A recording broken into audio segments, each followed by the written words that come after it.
va commencer par parler architecture et bâtiment. Et quand le bâtiment va, tout va. On connaît la musique et la chanson.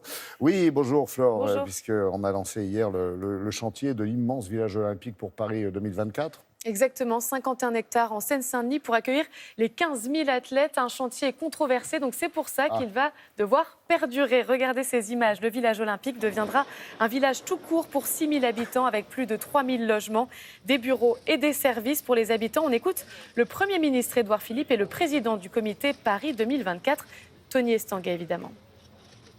Et puis si on veut qu'il soit réussi, il faut que toute cette organisation, tous ces financements, toute cette mobilisation ne disparaissent pas au moment où la flamme olympique va s'éteindre. Il faut que tout ça dure. Pour avoir été athlète, le village, ça reste le cœur des Jeux. Ça reste ce qui va donner un peu cet ADN à ces Jeux. Et on va accueillir le monde ici, sur ce terrain-là. Et c'est vrai que c'est chouette de voir un tel engouement collectif.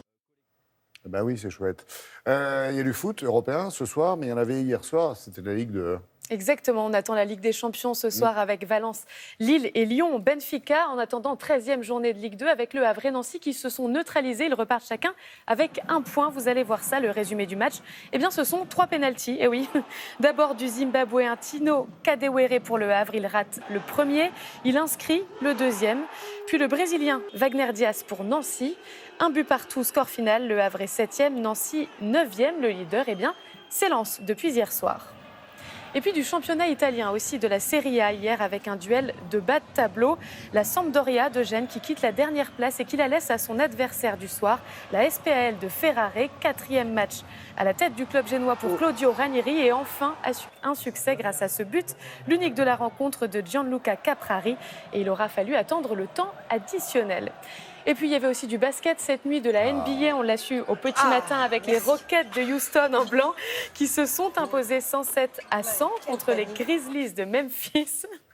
Tandis que les Nets de Brooklyn en gris viennent de vaincre les Pelicans de la Nouvelle-Orléans 135-125. Ouais, et c'est pour ça que Nathalie était en blanc, c'est pour soutenir son club des Rockets. Exactement, les Rockets. C'est les Houston. Je sais pas d'accord, elle n'a pas suivi.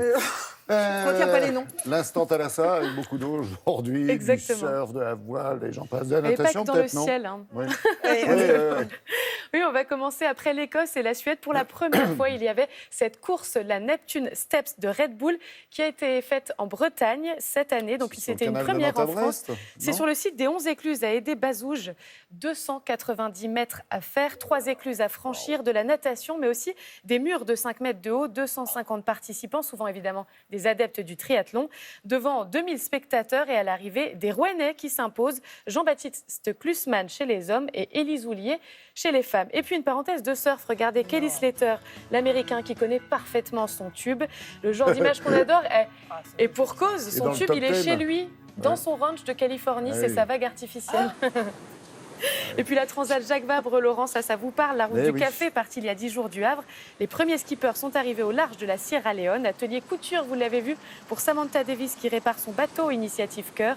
Et puis en tête ce matin, en classe 40, Yann Lipinski, Adrien Hardy sur Crédit Mutuel. 1001 sourires de Gilles Lamiré et Antoine Carpentier chez les Multi 50. Ouais. Et puis vous voyez à l'image Jérémy Bayou, aussi votre ami, et Christopher Pratt sur le Charal. Ce sont eux qui sont en tête des IMOCA. Et puis tout à l'heure à 11h, top départ de la Brest Atlantique avec 4 maxi trimarans. Le massif de François Gabard, entre autres, le Sodebo de Thomas Coville. Et à l'image, vous voyez le Edmond de Rothschild de Franck Camas. Oui, Franck Camas qui est passé du vert au jaune. Merci beaucoup, Florent.